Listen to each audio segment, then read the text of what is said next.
우리가 생각해 보면 모성, 부성 큰 차이 없어요. 보통 아이들이 망가지는 데에는 모성과 부성의 합작품이에요. 아이를 망치는 엄마들, 그 파괴적 모성을 가지고 있는 사람들 5가지 유형이 있어요. 그 첫 번째 모성이 바로 거울 엄마형이에요. 거울 엄마, 아이가 거울 앞에 서요. 그러면 이 거울 앞에 누가 있는가? 엄마가 비춰진 경우가 있어요. 이걸 우리가 흔히 거울 엄마형이라고 부릅니다. 근데 이 거울 엄마형은 기본적으로 자기애가 충만한 사람이에요. 그래서 뭐라냐? 그 거울에 아이를 통해서 내가 잘 비춰지도록 그렇게 이 아이를 트로피처럼 쓰는 겁니다. 그래서 어떤 집이 있었냐면 애가 중학교 때 조금 공부를 했어요. 그래가지고 동네에서 똑똑한 애야 라고 소문 좀 났어. 이 아이가 고등학교를 갔어요. 그 특목고를 갔습니다. 근데 이 똑똑한 아이라고 알려졌던 애가 성적이 안 나오는 거야. 그래서 중간고사를 보죠. 애가 성적이 한 번이라도 혹은 조금이라도 떨어지죠. 그럼 이 엄마가 방에 들어가서 밥을 안 먹어. 밥을 안 먹고 씻지도 않고 자지도 않고 계속 울기만 해요. 이 아이가 좀 좋아지잖아? 다시 나와. 한껏 치장을 하고 가방을 사러 가고. 어머. 이게 뭐냐면 이 아이가 생각할 때는 내가 웃어야, 내가 빛나야 엄마가 웃어. 그러니까 이런 양태로 벌어지는 거예요. 근데 문제는 이 아이가 나중에 성인이 됐을 때 무슨 일이 벌어질까? 다른 사람들의 시선을 쳐다보느라고 자기는 없는 생애, 없는 삶을 살아가겠죠. 두 번째 엄마가 냉장고형 엄마예요. 냉장고? 냉장고 엄마라는 건 특징 있죠? 차가워. 냉정해요. 정서적으로는 도무지 터치가 안 되는 엄마들이 있어요. 정서적으로 터치가 안 되는 엄마들이 주로 쓰는 말 있죠. 남자애가 왜 울어? 너 계속 이렇게 징징 짜고 있을 거야? 네 목표에 집중해야지. 네 목표에 공감이 안 되죠. 집중해야지. 공감이. 이런 메시지를 지속적으로 받고 있었던 사람들은 나중에 성인이 돼서 연애를 하잖아요. 마음은 어때? 괜찮아? 그러면 쩔쩔매요. 어떻게 대답해야 될 줄 몰라서. 이런 것들은 아주 오랫동안 누적되어서 반복적으로 하나의 이 틀을 만들어냅니다. 이런 거를 느끼는 방식 감정 스키마라고 불러요. 이런 감정 스키마가 딱 만들어지면 이 구조 속에서는 내가 대응을 할 수 있는데 이 구조 밖으로 나가면 전혀 대응을 하지 못하게 되겠죠. 냉장고형 모성 속에서 성장한 사람들의 10중 8구는 냉동인간 같습니다. 차가운 사람처럼 느껴져서 우리가 이 사람에게 정을 느끼지 못한다 느끼기 때문에 늘 버려지는 경험을 해요. 굉장히 안타깝다고 봐야 되겠죠. 이 엄마들 중에 파괴적 모성의 상징적인 예가 지뢰밭 엄마예요. 언제 밟아서 언제 터질 줄 몰라. 어떨 때는 불같이 화를 내요. 어떨 때는 말할 수 없이 차가워. 어떨 때는 너무 신이 나 있어. 종잡을 수가 없는 겁니다. 그래서 제 내담자 중엔 어떤 사람이 있었냐면 오피스텔 같이 생긴 곳에서 제가 이제 상담을 할 때가 있어요. 그러면 신발을 벗고 들어와야 되거든요. 근데 이 내담자는 들어올 때면 뭘 하냐면 신발이 바로 놓였는지 아닌지를 계속 보는 거예요. 제가 왜 이렇게 그 현관 앞에서 신발을 봅니까? 그랬더니 이 엄마가 신발을 화가 나면 신발을 막 벗어놓고 들어가고 기분이 좋을 때는 나란히 놓는 거예요. 그래서 이 엄마의 신발 상태를 보면 엄마의 감정을 알 수 있는 거죠. 그러면 이런 사람들은 나중에 성장해서 어떻게 크겠어요? 눈치 전문가로 크는 거예요. 다른 사람의 눈치를 보는 것뿐만 아니라 당연히 배우자의 눈치나 심지어 나중엔 아이들의 눈치까지 봐요. 그러니까 평생을 늘 불안불안 조마조마해 가며 그렇게 살아가니 인생이 공황이죠. 맞아, 맞아. 그리고 우리가 생각해야 될 정말 파괴적인 모성 중에 하나가 있어요. 많이 아실 겁니다. 환자 엄마들이 있어요. 환자 엄마는 진짜 아픈 엄마가 아니라 아이를 환자로 만드는 엄마들이 있습니다. 이 엄마의 목적은 의식적이든 무의식적이든 딱 하나입니다. 이렇게 나는 이 아이를 돌보는 엄마야.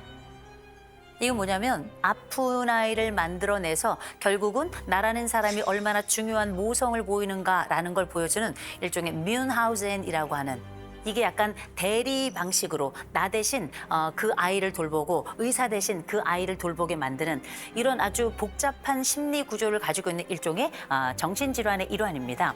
엄마들 중에 혹은 아버지들 중에 이런 얘기 있죠. 너는 약해서 그거 못해. 너는 약해서 그거 하면 안 돼. 너 그거면 다치는 사람이야. 이렇게 키우는 분들이 있죠. 이거는 뮌하우젠의 아주 약한 수준의 스펙트럼이다. 이렇게 보시면 될 것 같아요. 이게 왜 중요하냐면 나는 뭘 해도 아픈 사람이고 어떤 것도 할 수 없는 사람이라고 느끼기 때문에 나중에는 어떻게 100% 모든 것을 엄마에게 의존하게 되고요. 심지어 이런 친구들은 대학에 가서도 제가 뭐 이런저런 일이 있어서 오늘 못 갔습니다. 혹은 못 갑니다. 엄마가 전화해. 대학교 4학년인데. 결국 이런 엄마는 늙어서도 마찬가지예요. 아이가 직장을 가더라도 똑같은 방식입니다. 과장님, 부장님, 사장님, 저희 아이가요. 아파서요, 약해서요, 병원에 가야 해서요. 그런데 이런 아이가 결혼할 수 있겠어요?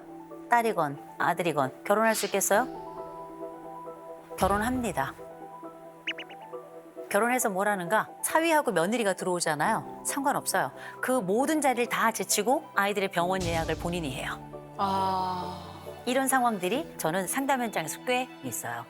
그 다음 유형은 우리나라에 꽤 많죠. 순교자 엄마. 엄마가 모든 것을 다해서 아이에게 희생을 해. 엄마 널 위해 모든 걸 걸었어. 엄마 널 위해 모든 걸 포기했어. 이거 정말 무서운 말이에요. 그럼 어떻게 해야 돼요? 엄마를 행복하게 해줘야 돼. 왜? 나는 빚을 졌으니까. 엄마의 인생을 걸고 엄마의 삶을 걸고 나는 엄마에게 빚진 자잖아요. 그러면 이런 채무감, 부채감이라는 게 늘 있는 거 아니에요.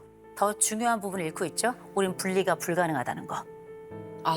이 부분을 제대로 떨구지 못하는 일명 심리학에서 말하는 분리, 개별화가 안 되는 거예요.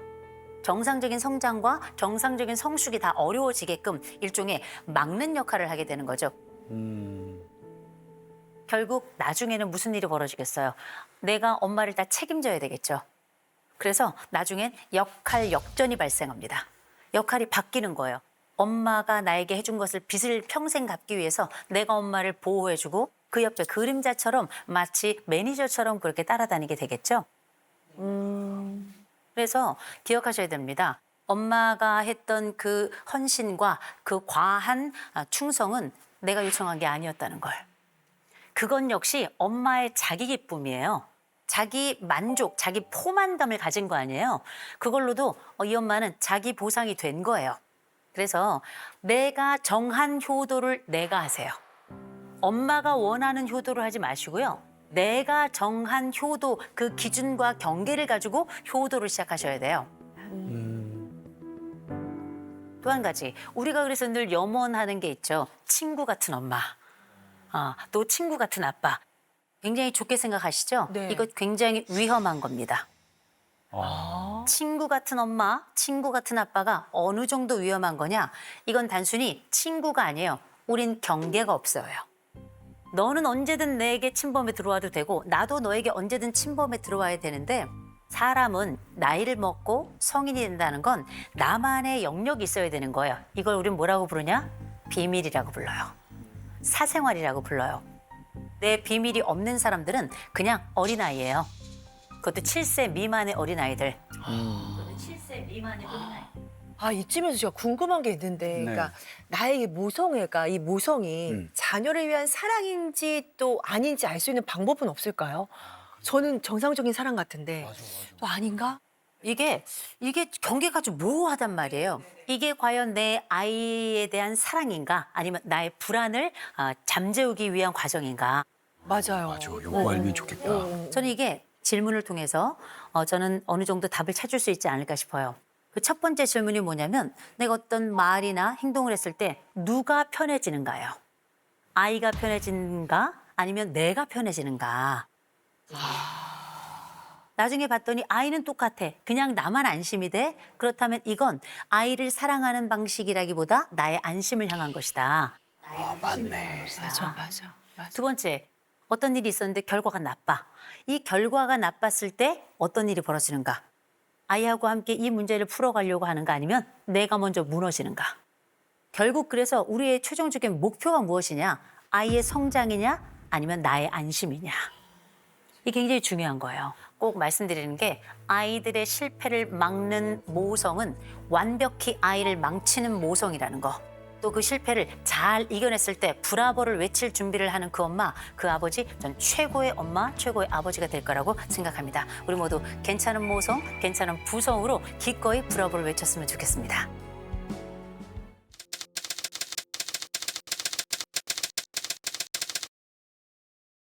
이제 결혼 준비를 해야 되는데 나 이러다 진짜 엄마랑 영 끊는 거 아니야?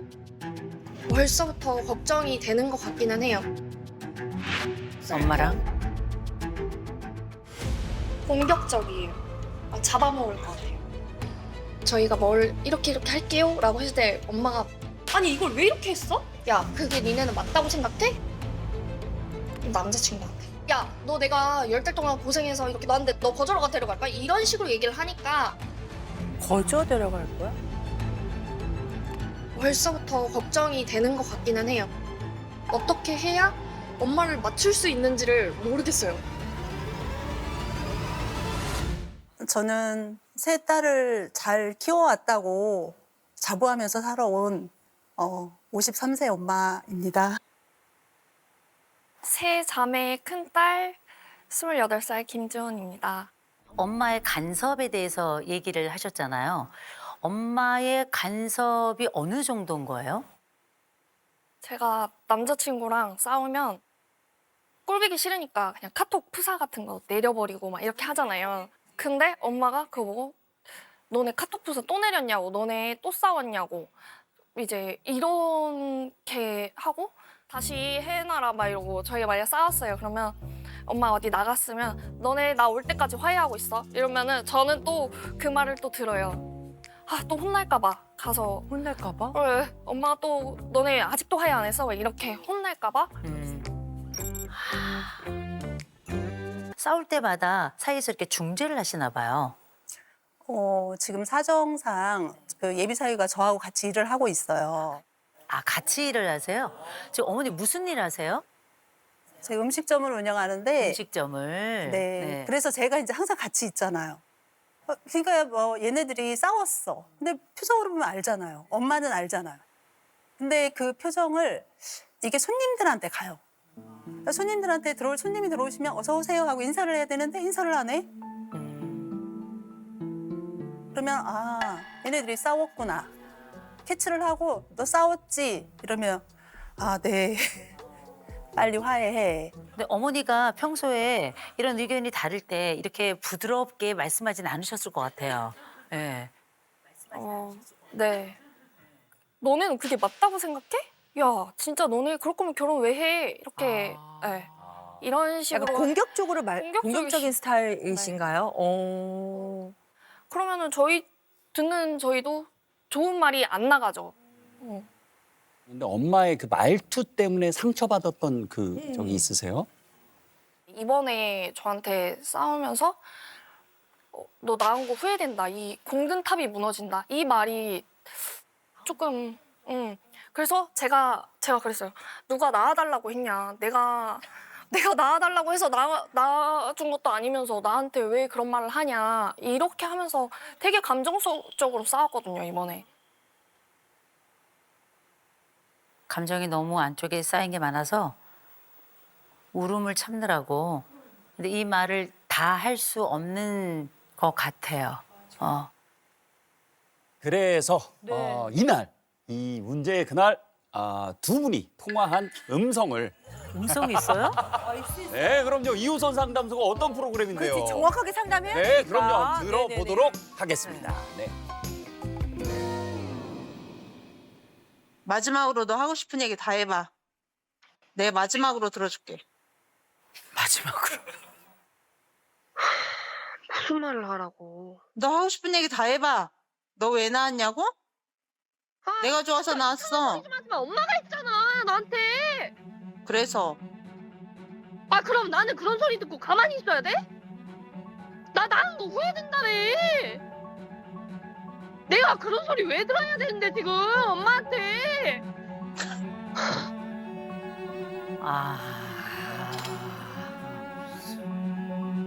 근데 제가 이 두 사람을 보면서 느낀 건 뭐냐면 어쩜 이렇게 비슷한가. 마치 서로 간에 자매들 간에 한판 대판 싸워서 그렇게 다투는 것처럼 낳았다라는 말 빼고 나면 그냥 완전히 자매예요. 이게 검사에도 잘 나타나 있거든요. 엄마는 불안이 조금 높아요. 내가 했을 때 이게 생기는 여러 위험들을 이렇게 왜냐면 인생을 좀 살았으니까. 문제는 엄마는 인내력이 4점이에요. 문제가 딱 생기면 바로 해결해야 돼요. 바로 그게 해결이 안 되면 막 쩔쩔 매는 거예요. 답답해가지고 속이 터지거든요. 근데 재밌는 게 뭐냐면 딸이 자율성 44점이라면 엄마가 25점이에요. 의외로 훨씬 더 자율성이 낮죠. 이게 지금 상황이 생겨나는 게 너무 관여도가 높죠. 관여하는 게 아니에요. 떨어지는 게 힘든 거예요. 누군가 나에게 옆에 일종의 창처럼 방패처럼 옆에 딱 누가 붙어 있어야 돼요. 친구처럼. 그게 지금까지는 딸들이 그중에서도 장녀였던 것 같아요. 사실 엄마가 가지고 있는 이 특성이 어쩌면은 이 딸에게는 제일 먼저 위로가 안 돼요. 엄마는 나를 위로해주는 사람이 아니야. 다그치는 사람이고 즉시 관여하고 계속 간섭하고 나를 힘들게 하는 사람인데 사실 엄마 입장에서는 내 딸이 괜찮았으면 좋겠어. 왜? 내 딸이 곧 나를 떠나. 그래서 나는 불안이 너무 높아요. 그런데 이 불안 자체도 있지만 내 딸이 뭔가 잘못된다는 건 내가 잘못되는 거하고 똑같아요. 딸이 일종의 나에게는 두 번째 자아 같은 거예요. 두 번째 자아. 그래서 엄마가 이 딸들에게 이 마음을 붙이고 있는 지점이 훨씬 더 딸이 엄마에게 마음을 붙이는 지점보다 커요. 그래서 이 불안이 뭔지를 찾아야 돼요. 제가 유방암 수술을 했어요. 아, 언제 하셨어요? 3번을 했는데 3번이요? 재발을 계속 한 건가요? 네, 초기에 발견을 해서 부분 절제하고 마지막에 또 재발을 해서 그때 이제 전절제를 하고 지금 네. 생사를 오가네요. 아주 오랫동안. 만약에 우리 딸들이 이렇게 어린데 혹시라도 내가 이제 없다면 우리 딸들은 어떨까 이런 생각을 좀 예전보다는 하게 된 것 같아요. 충분히 그럴 수 있어요. 그래도 일단 그 3번의 암 엄청난 인생의 사건인데 너무 잘 극복하셨어요. 엄마는 사실 관여도가 높을 수밖에 없어요. 높을 수밖에 없어서 이때는 어떻게 해야 되냐면 이때는 딸이 엄마의 관여도를 밀어내야 돼요. 제일 먼저 사위를 내보내세요. 싸우는 꼴을 보지 마셔야 돼요.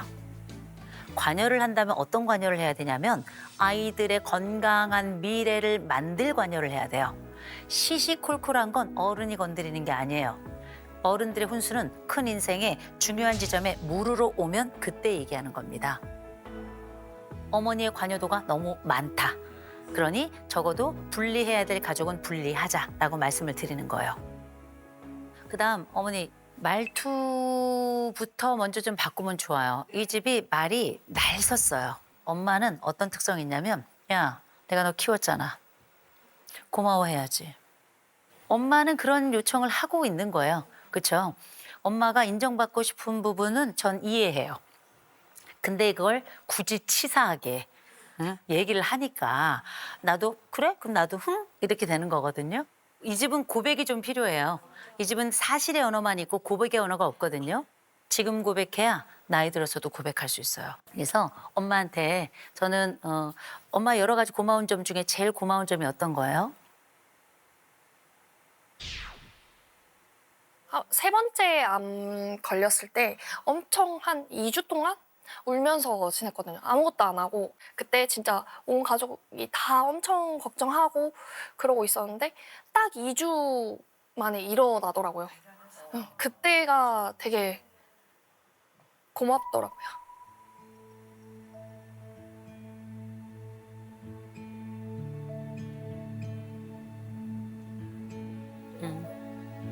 그 얘기 하셨어요? 아니요, 해보지는 않았어요. 해주셔야 돼요.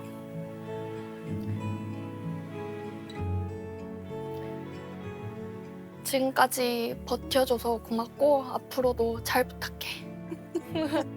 앞으로도 잘 부탁해.